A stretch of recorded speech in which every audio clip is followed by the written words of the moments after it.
Hello, and welcome back to my channel. It's good to have you back. In early September, the Centers for Disease Control and Prevention issued an advisory to healthcare providers, laboratories, and public health departments about recent reports of a fatal bacterial infection with bacteria known as Vibrio vulnificus. What is Vibrio infection? These infections are caused by an organism, it's a bacteria, called Vibrio. Vibrio are bacteria that cause an estimated 80,000 illnesses each year in the United States.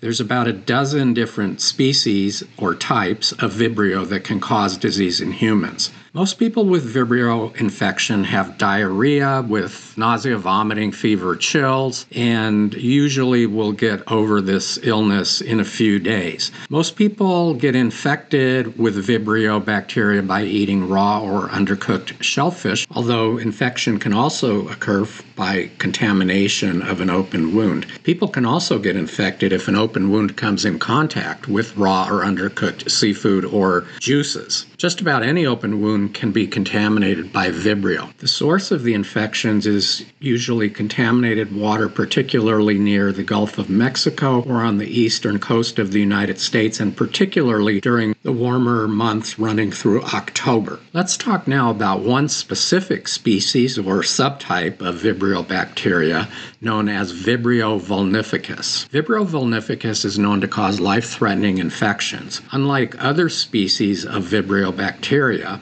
Vibrio vulnificus is primarily transmitted through open wound contact with salt water or brackish water. Occasionally, in about 10% of cases, the bacteria can infect people if they eat raw or undercooked shellfish. Some people are at higher risk for wound infections with Vibrio vulnificus, including particularly those with underlying health conditions such as liver disease, including alcoholic liver disease, diabetes, and other immunocompromising conditions. Vibrio vulnificus causes necrotizing skin and soft tissue infection, meaning infection that's commonly known as flesh-eating bacteria type of infection. Many people with Vibrio vulnificus wound infection will require intensive care or surgical tissue removal. Prompt treatment is crucial to reduce the mortality or death rate from severe Vibrio vulnificus infections. About 150 to 200 Vibrio vulnificus infections are reported to the Centers for Disease Control each year, and about 1 in 5 people with this infection will die. Now let's wrap up by talking about tips for keeping safe from Vibrio infections. You can reduce your risk of infection with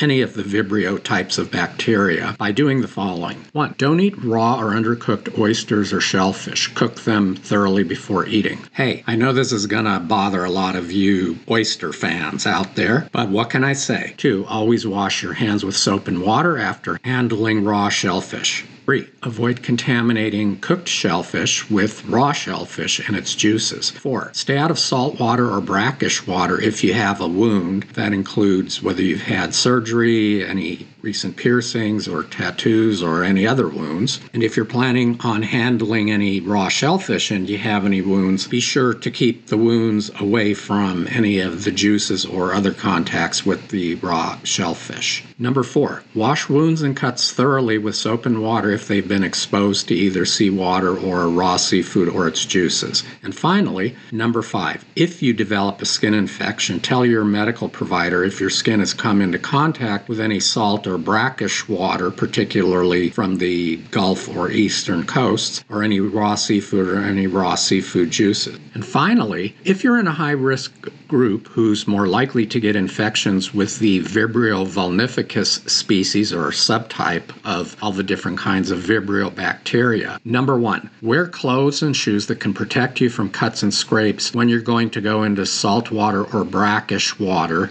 again, particularly on the eastern or Gulf coasts. And number 2, wear protective gloves when handling any raw seafood. So that's it. That's a brief overview of infection with Vibrio bacteria, and particularly with the dangerous Vibrio bacteria, Vibrio vulnificus. I hope this has been helpful to you. And if you have any questions or concerns, be sure to check with a qualified healthcare provider. As always, I thank you very much for your time and interest in my videos, and until we meet again in the next video, remember, stay healthy.